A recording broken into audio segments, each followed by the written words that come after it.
मेरा नाम फूलन देवी है, लोग बैंडिट क्वीन के नाम से जानते हैं।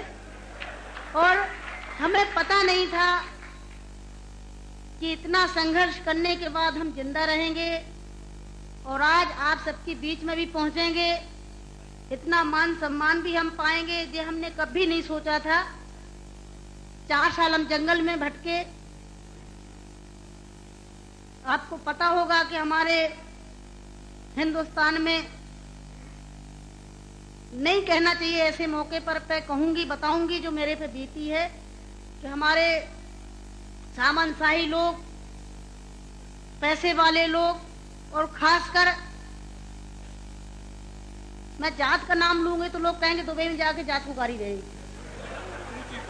ऐसे ऊंची जाति के लोग जो जात पात को मानते हैं, हम जैसे गरीबों को, दलितों को, दबे कुचलों को, अल्पसंख्यकों को एकदम ये सोचते हैं जी कीड़े मकोड़े हैं, जी इंसान नहीं है। तो उन लोगों को मैंने बताया कि मैं इंसान हूं, अगर हमें तुम मारोगे तो हम भी चुप नहीं बैठेंगे, हम भी जवाब देंगे। और इसलिए मैंने कई दफे सोचा कि मैं आत्महत्या कर लूं, मर जाऊं, पर मैंने सोचा कि मरती तो हजारों लड़कियां रोज हैं। बताओ, हमें डाकू के नाम से जानते हैं लोग, डाकू, फूलन देवी डाकू। बताओ, मेरी 4 हाथ पैर हैं। कहते चम्मिल घाटी की है, चम्मिल घाटी की, चम्मिल घाटी मेरी माँ बाप है। अरे मैं माँ बाप से पैदा हुई हूँ, मेरा कसूर यही है कि मैं झोपड़ी में पैदा हुई, गरीब परिवार में पैदा हुई, दबी कुचली समाज में पैदा हुई, तो हमें जीने का अधिकार है नहीं। मेरे भाई और बहनों, मैंने कोई बुरा काम नहीं किया। मैं तो वहां भी मंच पे बोलती हूँ, अब्बू भाई के साथ में तो कई सभाएं हुई हैं, बहुत बड़ी बड़ी सभाएं हुई हैं, कि मैंने कोई बुरा नहीं किया है। आपने सुना होगा, सुना था, आप तो वहीं के सब रहने वाले हैं, कुछ हमारे भाई हैं यहाँ के, है कि एक सीता के कारण इतने बड़े जो रावण का आज तक पुतला फूंकते हैं, उसका यही कसूर था कि खाली एक औरत को उठा ले गया तो आज तक पुतला फूंकते हैं। मैंने क्या बुरा किया?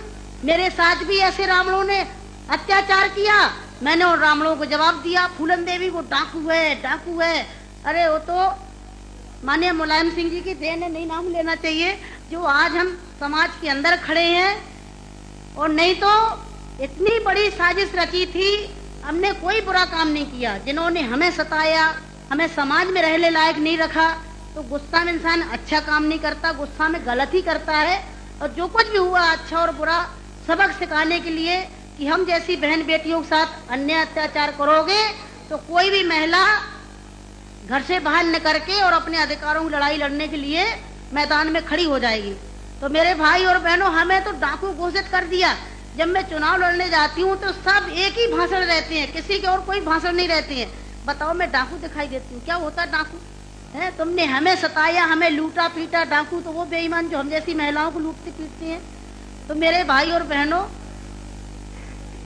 4 साल में जंगल में भटकी, 11 साल में जेल में रही, और जेल में भी हमें पागलों के साथ रखा गया था। अच्छी जगह नहीं रखा गया, यही पागल महिला थी, पागल महिलाओं में रखा गया था। 11 साल तक हमें जेल में रखने के बाद कोर्ट में पेश नहीं करा गया। और जब जेल से छोड़े गए तो बहुत बड़ा हमारे हिंदुस्तान में तूफान आया, इतनी बड़ी डाकू को छोड़ दिया गया, बहुत बड़ा अन्याय हुआ। बस आप सबका प्यार था, आशीर्वाद था, कुछ ऊपर वाले की भी दुआ थी, जो आज आप सब